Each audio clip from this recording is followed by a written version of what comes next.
बिस्मिल्लाहिर्रहमानिर्रहीम अस्सलाम वालेकुम वरहमतुल्लाहि वबरकातुहू। डियर स्टूडेंट्स, हम लोग ने बीएससी की मैथमेटिक्स को शुरू किया हुआ है। बीएससी में जो कैलकुलस एंड एनालिटिक ज्योमेट्री की बुक है जो कि बीएससी और बीएसके का सेमेस्टर्स में पढ़ाई जाती है, यूनिवर्सिटीज़ में भी ये बुक पढ़ाई जाती है, उसका हम लोगों ने चैप्टर नंबर 4 शुरू किया हुआ है। आज के इस लेक्चर में हम लोगों ने वालीज फार्मूला पढ़ना है, ठीक है, जिसको वालीज साइन फार्मूला भी कहते हैं, वालीज कोसाइन फार्मूला भी कहते हैं। ये मोस्ट इंपॉर्टेंट एक थ्योरम है, ठीक है। सबसे पहले हम लोगों ने इसकी स्टेटमेंट को समझना है, ठीक है। उसके बाद हम लोगों ने जो इसके मेन फार्मूले हैं, ठीक है, उनको समझना है कि उनको किस तरीके से हम लोगों ने याद करना है, उनको किस तरीके से हम लोगों ने प्रूफ करना है, और इन्हीं दो फार्मूलों को हम लोगों ने यूज करके इनसे रिलेटेड हम लोगों ने एग्जांपल्स को भी सॉल्व करना है, ठीक है। तो पेपर में ये वाला जो क्वेश्चन आता है, ठीक है, वो इस टाइप से आता है, स्टेट एंड प्रूफ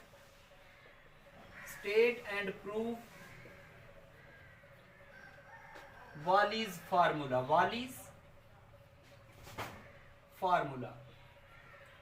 तो वालीज फार्मूला को हम लोग क्या कहते हैं, वालीज साइन फार्मूला भी कहते हैं, वालीज कोसाइन फार्मूला भी कहते हैं। इसका वालीज साइन फार्मूला और वालीज जो कोसाइन फार्मूला है, दोनों का रिजल्ट क्या होता है, आपस में बराबर आता है। मैं आप लोग को वालीज साइन फार्मूला के लिहाज से हल करवाऊंगा, वालीज कोसाइन फार्मूला के लिहाज से वो आप लोगों की स्टेटमेंट होगी, वो आप लोगों ने खुद सॉल्व करना है। अगर आप लोगों से ना हो तो फिर आप लोगों ने यूट्यूब चैनल पे मुझे कमेंट्स करके बताना है, मैंने आप लोगों को उसका सोल्यूशन फिर दे देना है, ठीक है। तो सबसे पहले इसकी स्टेटमेंट को समझें। स्टेटमेंट में इसकी थ्योरी तो आप लोगों को लिखने की जरूरत नहीं है, ठीक है। इसमें आप लोगों ने बस जस्ट ये वाला याद करना है कि π/2 से लेकर 0 तक sin की power nx dx is equal to π/2 से लेकर 0 तक cos की पावर nx, और ये dx ये आपस में क्या होते हैं, बराबर होते हैं। ये हमारे पास दो किस्म के रिजल्ट आते हैं, ठीक है। जब n की वैल्यू हमारे पास इवन हो या जब n की वैल्यू हमारे पास 8 हो, हमारे पास दो किस्म के रिजल्ट आते हैं, ठीक है। पहला हमारे पास रिजल्ट है 1 मल्टीप्लाइड बाय 3 मल्टीप्लाइड बाय 5। इसी तरीके से यहाँ पे होता है n-1, नीचे होता है डिवाइडेड में 2 4 6, ठीक है, और यहाँ पे होता है n, और इसके साथ मल्टीप्लाई हो रहा होता है π/2। ये कब होता है, जब हमारे पास जो n की वैल्यू हो वो क्या हो, even, when n is even. जब n की वैल्यू हमारे पास इवन हो तो हम तब क्या करते हैं, ये वाला फार्मूला यूज करते हैं। मतलब तो क्या है बताने का, जब हमारे पास कोई इंटीग्रल आ जाए, इस टाइप का आ जाए कि लिमिट उसकी हो π/2 से लेकर 0 तक, ठीक है, और यहाँ पे n की जगह पे अगर लिखा हुआ है 2, अगर लिखा हुआ है 4, अगर लिखा हुआ है 6, अगर लिखा हुआ है 8, अगर लिखा हुआ है 10, इवन नंबर हो तो हम लोग ये फार्मूला यूज करेंगे, ठीक है। अगर यहाँ पे कोई ऑड वैल्यू आ जाती है, फॉर एग्जांपल यहाँ पे 11 आ जाता है, यहाँ पे 13 आ जाता है, यहाँ पे 15 आ जाता है, यहाँ पे 17 आ जाता है, तब हम लोग ये फार्मूला यूज करेंगे, ठीक है। 2 4 6 डैश डैश, यहाँ पे क्या होता है, n-1 होता है, ठीक है, और नीचे हमारे पास होता है 3 5 7 डैश डैश, और यहाँ पे क्या होता है, n होता है। ये फार्मूला हम लोग कब यूज करते हैं, ठीक है, जब हमारे पास n की वैल्यू क्या हो, व्हेन n इज ऑड। जब ऑड वैल्यू आ जाए तब हम लोग ये फार्मूला यूज करेंगे, जब हमारे पास इवन वैल्यू आ जाए तब ये फार्मूला यूज करेंगे, ठीक है। तो ये थे दो फार्मूले, ठीक है, इनका मैं आप लोगों को इस्तेमाल भी करना सिखाऊंगा। इससे रिलेटेड हम लोग एग्जांपल्स को सॉल्व करेंगे। पहले हम लोग ये दो फार्मूले प्रूव करते हैं, ठीक है। तो फार्मूले प्रूव करने के लिए मैंने आप लोगों को रिडक्शन फार्मूले के रिजल्ट समझाए थे, ठीक है। रिडक्शन फार्मूले के रिजल्ट हम लोगों ने यूज करके ये फार्मूले प्रूव करने हैं, ठीक है। तो हम लोग जानते हैं, वी नो दैट, हम जानते हैं कि रिडक्शन फार्मूले में हमारे पास अगर इस टाइप का इंटीग्रल हो an इंटीग्रेशन साइन की पावर nx और ये dx, इस तरह का इंटीग्रल हो, यहाँ पे लिमिट नहीं थी, ठीक है, तो इसका रिजल्ट जो बराबर होता है वो हमारे पास इसके बराबर होता है -1/n साइन की power n-1x multiplied by cos x plus n-1 divided by n, और यहाँ पे था हमारे पास साइन की पावर n-2 और ये x, ठीक है, इसके बराबर था रिजल्ट। ये मैंने रिडक्शन फार्मूले से ये प्रूफ भी करवाया था आप लोगों को, ठीक है। अगर ये आप लोगों ने इसके प्रूफ नहीं देखे तो वो आप लोग देख लीजिए। तो ये हमारे पास an इज इक्वल टू आ जाएगा इंटीग्रेशन, ठीक है, साइन एन की power n x d x is equal to है हमारे पास -1/n साइन की power n-1 x multiplied by cos x plus n-1/n। ये वाला देखें रिजल्ट जो हमारे पास साइन की पावर n-2x ये an है तो यहाँ पे n है। अगर यहाँ पे हम लोग an-2 लिख दें तो ये इसके बराबर हो जाएगा। ठीक है, इस फंक्शन को हम लोग इस तरीके से लिख सकते हैं इसको देखते हुए। तो अब हम लोग क्या करेंगे, अगर हम लोग लिमिट ले लें π/2 से लेकर 0 तक अगर हम लोग लिमिट ले लें तो हमारे पास वालिस फार्मूले का रिजल्ट आ जाता है। ठीक है, तो हम लोग क्या लेते हैं, लिमिट ले लेते हैं। यहाँ पे हमारे पास है an is equal to -1/n, ये हमारे पास है साइन की पावर n-1 x और ये cos of x plus n-1/n और यहाँ पे an-2 लिखा हुआ है, an-2 लिखा हुआ है। अगर हम लोग लिमिट ले लें यहाँ पे वहाँ n तो एक कांस्टेंट हो जाएगा ना, लिमिट ले लें π/2 से लेकर 0 तक तो हमारे पास वालिस फार्मूले के रिजल्ट आ जाते हैं। ठीक है, अब देखें जब इसमें हम लोग अपर लिमिट और लोअर लिमिट पुट करेंगे, अपर लिमिट x की जगह पे पुट करेंगे तो sin 90 तो 1 होता है, cos 90 किसके बराबर होता है, 0 के बराबर होता है, cos π/2 किसके बराबर होता है, 0 के बराबर होता है, और sin 0 किसके बराबर होता है, 0 के बराबर होता है। तो जब अपर लिमिट पुट करेंगे x की जगह पे तो cos 90 0 होता है, वो सबको 0 कर देगा, तो इसका रिजल्ट तो हमारे पास आ जाएगा 0 के। ठीक है, दूसरी जब लोअर लिमिट पुट करेंगे तो sin 0 0 होता है, तो लोअर पे भी रिजल्ट सारा क्या हो जाएगा, 0 हो जाएगा। तो हमारे पास ये वाला रिजल्ट रह जाएगा प्लस n-1/n और ये हो जाएगा n-2। ठीक है, बहरहाल हमारे पास an का रिजल्ट आया n-1/n a की पावर n-2। ठीक है, इसके बराबर आ गया। अब इसमें हम लोग यूज करेंगे repeated application. By repeated application we have, ये देखें अगर यहाँ पे ये स्टेप आप लोगों ने गौर से समझने हैं। ठीक है, आप लोगों की पूरी तवज्जो इस स्टेप पे होनी चाहिए जो मैं समझाने लगा हूँ। अगर ये समझ आ गया तो ऐसे समझ लें इसका प्रूफ आप लोगों को टोटली समझ आ गया। जब यहाँ पे a की जगह पे यहाँ पे n था तो देखें n यहाँ पे डिवाइड हो रहा है, यहाँ पे -1 है तो फिर उसका क्या है -2। फॉर एग्जाम्पल ये देखें अगर यहाँ पे हम लोग लिखें n-2 तो डिवाइड में हम लोग लिखेंगे n-2। इसको याद करने का आप लोगों को तरीका बता रहा हूँ। तो यहाँ पे क्या था, n-1 था तो n-2 है तो यहाँ पे कितना हो जाएगा, n-3 हो जाएगा। ठीक है, तो ये n-2 था, मतलब यहाँ पे -1 है तो यहाँ पे -2 था तो ये आ जाएगा n-4 आ जाएगा। ठीक है, देखें अगर यहाँ पे है n-4 तो नीचे तो डिनोमिनेटर में n-4 होगा, इसको देखते हुए जिस तरह n था तो यहाँ पे n है, यहाँ पे n-4 है तो यहाँ पे n-5 होगा और यहाँ पे n-6 होगा, क्योंकि यहाँ पे 5 है तो यहाँ पे क्या होगा, 6 होगा। ठीक है, इसको देखते हुए अगर हमारे पास यहाँ पे जो रिजल्ट आएगा इसको प्रोडक्ट की शक्ल में लिख लेंगे कि हमारे पास रिजल्ट आ जाएगा n-1 डिवाइडेड बाय n और ये हमारे पास क्या आ जाएगा n-3 डिवाइडेड बाय n-2 और ये हमारे पास क्या है n-5 डिवाइडेड बाय n-4 और इस तरीके से यहाँ पे आ जाएगा an-6 आ जाएगा। इसको हम लोग किसी इक्वेशन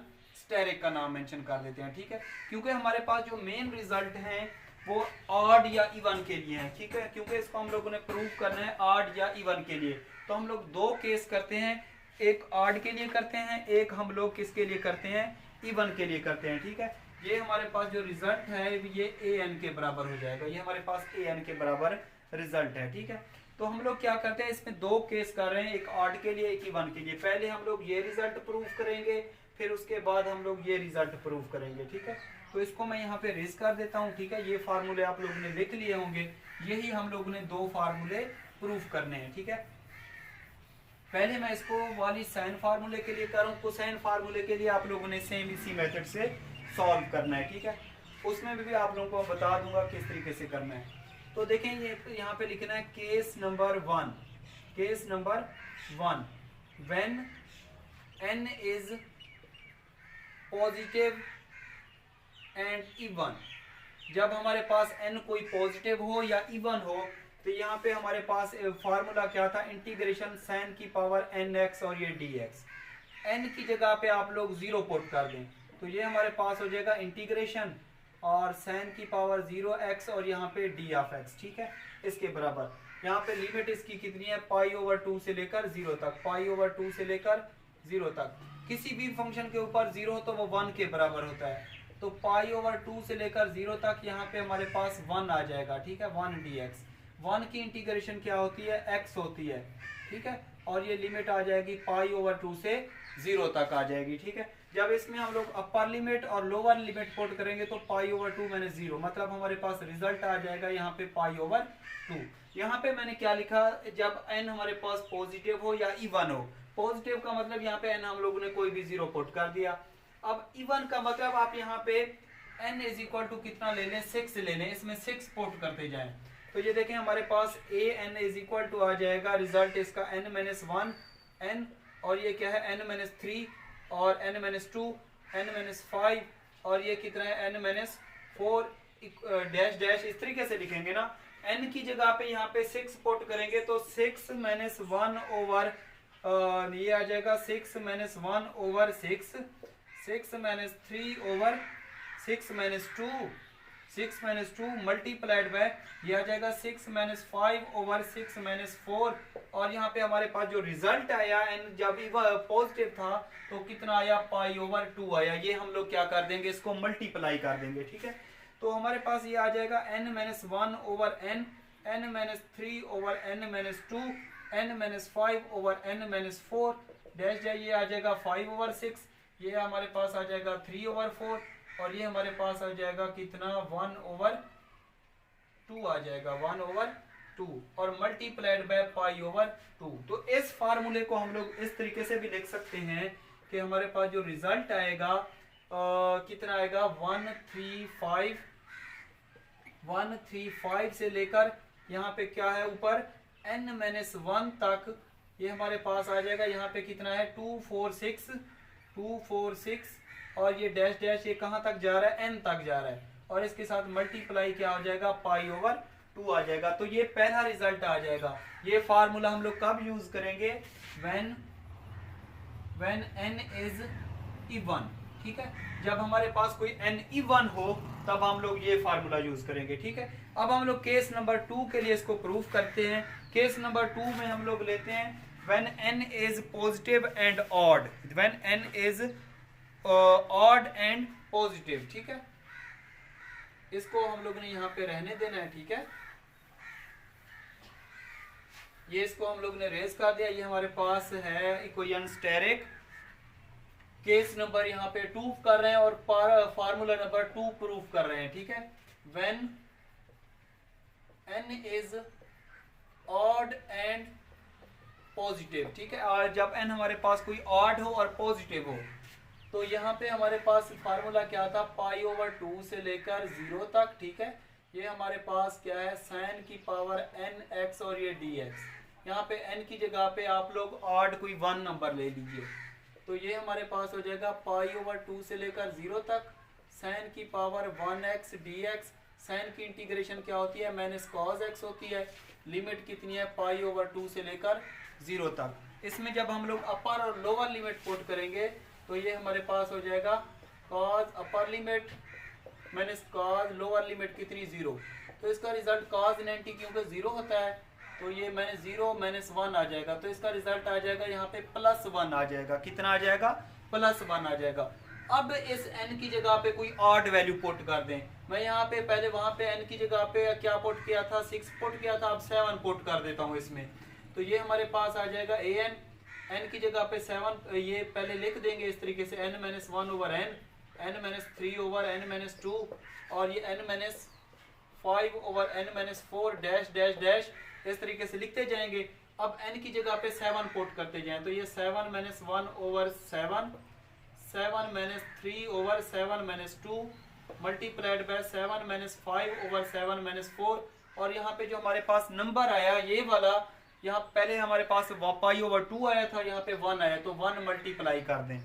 अब देखें इसको हम लोग किस तरीके से लिखेंगे, इसको हम लोग इस तरीके से लिखेंगे कि यहाँ पे हमारे पास ये an is equal to n-1 over n, n-3 over n-2 n-5/n-4, इसको हम लोगों ने सिंप्लीफाई कर लेना है। ये हमारे पास हो जाएगा 6/7, ये हमारे पास हो जाएगा 4/5, और ये हमारे पास हो जाएगा 7 में से 5 गए 2/3 आ जाएगा, और यहाँ पे 1 आ जाएगा। ठीक है, तो इसको हम लोग कैसे लिखेंगे, 2 से लेकर n-1 तक, 2 ये क्या है, फिर 4 ये फिर क्या है 6, और इस तरीके से n-1 डिवाइडेड बाई ये हमारे पास 357, यहाँ पे आ जाएगा 357, और ये कहाँ तक जा रहा है, n तक जा रहा है। ये फार्मूला हम लोग कब यूज करते हैं, ये फार्मूला हम तब यूज करते हैं जब n की वैल्यू हमारे पास क्या हो, 7 मतलब ऑड कोई वैल्यू हो, व्हेन n इज ऑड। ठीक है, तो ये फार्मूला हम लोग यूज करेंगे। तो ये थी उसकी स्टेटमेंट, और उसके जो दो फार्मूले थे वो हम लोगों ने केस नंबर 1 और केस नंबर 2 के लिहाज से प्रूव कर लिए। अब इन दो फार्मूले से रिलेटेड जो इसकी स्टेटमेंट में मैंने यहाँ पे फार्मूले लिखे थे, इन दो फार्मूले से रिलेटेड हम लोग एग्जांपल्स को सॉल्व करते हैं। ठीक है, इन फार्मूलों का आप लोगों को इस्तेमाल समझाता हूँ कि किस तरीके से इसको इस्तेमाल करना है। जी स्टूडेंट, अब हमारे पास ये पेज नंबर 165 पे एक्सरसाइज दी हुई है, उसका क्वेश्चन नंबर 1 यहाँ पे मैं सॉल्व करवा रहा हूँ, जो कि हम लोग ने वालिस फार्मूले से सॉल्व करना है। ठीक है, तो अभी हम लोग ने एक फार्मूला पढ़ा, Wallis sine formula, Wallis sine formula. वो फार्मूला कब यूज करें, देखिए यहाँ पे साइन का फंक्शन है। ठीक है, ये हम लोग पढ़ चुके हैं, जब लिमिट हो π/2 से लेकर 0 तक साइन की पावर nx dx, इसका रिजल्ट बराबर होता है यहाँ पे 1 3 5 और n-1, और यहाँ पे 2 4 6 होता है। ठीक है, और यहाँ पे क्या होता है, n होता है, और इसके साथ यहाँ पे क्या होता है, हमारे पास π/2 क्या हो रहा होता है, मल्टीप्लाई हो रहा होता है। ठीक है, ये फार्मूला हम लोग कब यूज करते हैं, जब हमारे पास ये वाला जो n है वो क्या हो, इवन हो, when n is even number. जब n हमारे पास क्या हो, कोई इवन नंबर हो, तब हम लोग ये फार्मूला यूज करते हैं। तो देख लें आप लोग, लिमिट इसकी कितनी है, π/2 से लेकर 0 तक, और यहाँ पे n जो हमारे पास n है वो एक इवन नंबर है, 10 है, 10 एक इवन नंबर है, तो हम लोग इस फार्मूले में पुट कर देंगे। देखें, put n is equal to 10, इसमें पुट कर देंगे। ठीक है, तो ये देखिए, ये हमारे पास आ जाएगा 1 3 5 7, और n-1 का मतलब 10 में से एक कम। ठीक है, 10 में से कम करेंगे तो यहाँ पे कितना आ जाएगा, 9 आ जाएगा। ठीक है, उसके बाद नीचे क्या है, यहाँ पे 2 से लेकर 10 तक लिखना है, n का मतलब 10 तक लिखना है, 2 4 6 8, और यहाँ पे कितना आ जाएगा 10, और इसके साथ मल्टीप्लाई क्या हो रहा है, π/2 मल्टीप्लाई हो रहा है। ठीक है, पहले हम लोगों ने 1 से शुरू करना है, उसमें से जब एक कम आ जाएगा, यहाँ पे 10 है तो हम लोगों ने 9 तक जाना है, यहाँ पे हमारे पास 12 है तो हम लोग ने 11 तक जाना है, यहाँ पे हमारे पास 13 है तो हम लोग हमारे पास 14 है तो हम लोगों ने 13 तक उसको लिखना है। ठीक है, तो इस तरीके से अब इसको मजीद सिंप्लीफाई करके ऊपर वाले को ऊपर वाले से नंबर से मल्टीप्लाई करेंगे, नीचे वाले को नीचे वाले से मल्टीप्लाई करेंगे। तो इसको जब हम लोग मल्टीप्लाई करेंगे, 3 1 द 3 3 2 द 6 आ जाएगा। ठीक है, उसके बाद 5 1 द 5 5 2 द 10 आ जाएगा। ठीक है, तो ये हमारे पास आ जाएगा 1 multiplied by 7 multiplied by 9 multiplied by pi divided by, ये हमारे पास आ जाएगा 2 multiplied by 4 multiplied by 2 multiplied by 8 multiplied by 2 multiplied by 2। तो ये इसको जब हम लोग मल्टीप्लाई करेंगे 7 9 द 63 पाई, और ये हमारे पास हो जाएगा 512, इनको आप लोगों ने मल्टीप्लाई कर लेना है। ठीक है, तो ये हमारा इसका क्या आ जाएगा, रिजल्ट आ जाएगा। ठीक है, इसी तरह के से रिलेटेड मैं आप लोगों को एक और एग्जांपल भी सॉल्व करवाता हूं, ताकि आप लोगों को अच्छे तरीके से इसकी समझ आ सके। ठीक है, तो ये था वाली साइन फार्मूला। ठीक है, जब हमारे पास भी n की वैल्यू क्या हो, जब इवन हो, तो हम लोग इस तरीके से उसको यूज करते हैं फार्मूले को, और इस तरीके से उसको सॉल्व करते हैं। जी स्टूडेंट, उसके बाद हमारे पास एक और इसी तरह की एग्जांपल है, जिनको हम लोगों ने वालिस फार्मूले से सॉल्व करना है। ये पेज नंबर 180 पे दी हुई है। ठीक है, जब हमारे पास लिमिट π/2 से लेकर 0 तक हो, तो आप लोग देखा करेंगे यहाँ पे साइन या कॉस का कोई फंक्शन आ गया है, तो यहाँ पे पावर इवन है या ऑड है, तो उसको आप लोग वालिस फार्मूले से बिल्कुल आसानी से सॉल्व कर सकते हैं। ठीक है, उसकी इंटीग्रेशन को, क्योंकि इसकी पावर यहाँ पे बहुत बड़ी पावर है, इसको इंटीग्रेट करेंगे तो बहुत मुश्किल हो जाएगी। ठीक है, तो इस मुश्किल से बचने के लिए हम लोगों ने फिर वालिस फार्मूला ये क्या किया, इसको यूज किया। तो वालिस फार्मूले की मदद से इसको हम लोग आसानी से सॉल्व कर सकते हैं। तो इसका सोल्यूशन, ये फार्मूला हम लोग जानते हैं, वी नो दैट के π/2 से लेकर 0 तक, यहाँ पे अगर हमारे पास कोई cos nx dx, इसका रिजल्ट हमारे पास इसके बराबर होता है। ये हमारे पास फार्मूला है इसका कि 2 4 6 मल्टीप्लाई बाय डैश डैश, यहाँ पे n-1 तक, और यहाँ पे क्या होता है 3 5 7, और इस तरीके से लास्ट में क्या होता है n होता है। ये फार्मूला हम लोग कब यूज करते हैं? ये फार्मूला हम लोग तब यूज करते हैं जब n की वैल्यू क्या हो, कोई ऑड वैल्यू हो, n क्या हो, कोई ऑड वैल्यू आ जाए, तब हम लोग क्या करते हैं, ये फार्मूला यूज करते हैं। अब n कितना है, यहाँ पे n हमारे पास है 11, ये कितना है 11, तो यहाँ पे लिखा हुआ है n-1, मतलब उससे एक कम लिखेंगे, तो put n is equal to 11 इस फार्मूले में पुट कर दें, ठीक है, n की जगह पे, तो ये हमारे पास आ जाएगा 2 4 6 8, और ये क्या आ जाएगा n-1, 8 के बाद क्या आता है 10 आता है, तो 10 आ जाएगा यहाँ पे। अगर नेक्स्ट आने वाला नंबर क्या होता है 12 होता है, वो तो इससे बड़ा हो जाएगा, लेकिन यहाँ पे क्या है n-1, मतलब उससे कम लिख लेंगे, तो हम 10 तक लिख देंगे, ठीक है। उसके बाद क्या है 3 5 7 9, और यहाँ पे क्या आएगा 11, तो इसको 11 तक ही रखेंगे, क्योंकि यहाँ पे n की वैल्यू क्या है 11 से हम लोग बड़ा नंबर नहीं लिख सकते। अब बाकी आसान काम है, जिस तरह आप लोग दूसरी तीसरी क्लास में पढ़ते हुए आ रहे हैं कि इनको हम लोगों ने मल्टीप्लाई कर लेना है, ऊपर वाले नंबर को ऊपर वाले नंबर से मल्टीप्लाई करेंगे, नीचे वाले नंबर को नीचे वाले नंबर से मल्टीप्लाई करेंगे। पहले इसको सिंप्लीफाई कर लेते हैं, तो 3 1 3 3 2 6 आ जाएगा, 5 1 5 5 2 10 आ जाएगा, ठीक है। तो ये हमारे पास रिजल्ट आ जाएगा इसका कितना 2 4 multiplied by 2 multiplied by 8 multiplied by 2, और नीचे आ जाएगा हमारे पास 1 मल्टीप्लाइड बाय 1 9 7 9, और ये 11। तो इनको जब मल्टीप्लाई करेंगे सबको, तो ये हमारे पास कितना आ जाएगा 256 डिवाइडेड बाय 693, तो ये हमारे पास क्या आ जाएगा, इसका सोल्यूशन आ जाएगा, ठीक है। तो ये था वालिस फार्मूला था, और ये उसकी एग्जांपल्स थी, ठीक है, जो कि मैंने आप लोगों को सॉल्व करवा दी। तो अगर मेरी वीडियो आप लोगों को अच्छी लगती है तो लाइक और कमेंट्स करना बिल्कुल ना भूलिए। मेरे चैनल का जो लिंक है वो अपने तमाम students, teachers, best friends, class fellows सबको शेयर कीजिए, ताकि वो इससे मुस्तफ़ीद हों, ठीक है। इसके अलावा क्लास 9th से लेकर MSc तक कोई भी ऐसा चैप्टर है जो आप लोगों को समझ नहीं आ रहा, तो यूट्यूब चैनल पे कमेंट्स करके आप लोगों ने मुझे क्लास, बुक का नाम, ठीक है, उस बुक को जिस ऑथर ने लिखी है, ठीक है, उसका नाम बताना, टोटल डिटेल देनी है। मैं इंशाल्लाह ताला वो वीडियोस बना के अपलोड कर दूंगा, ताकि आप लोग इससे मुस्तफ़ीद हों। याद रहे कि ये वाली जो हेल्प है ये मैं आप लोगों के लिए फ्री ऑफ कॉस्ट कर रहा हूँ, ठीक है, ताकि स्टूडेंट्स को इसका फ़ायदा, और ये मैं इसलिए कर रहा हूँ क्योंकि अल्लाह पाक ने मुझे इल्म दिया है, तो मेरी ये कोशिश है कि मुझे अल्लाह पाक ने जितना इल्म दिया है वो दूसरों तक पहुँचाऊँ, ठीक है। यही मैं सदका जारिया ये काम कर रहा हूँ। मेरे लिए जस्ट दुआ कीजिएगा, मेरे पेरेंट्स के लिए अपना ख्याल रखिएगा, दुआओं में याद रखिएगा। अल्लाह हाफिज़।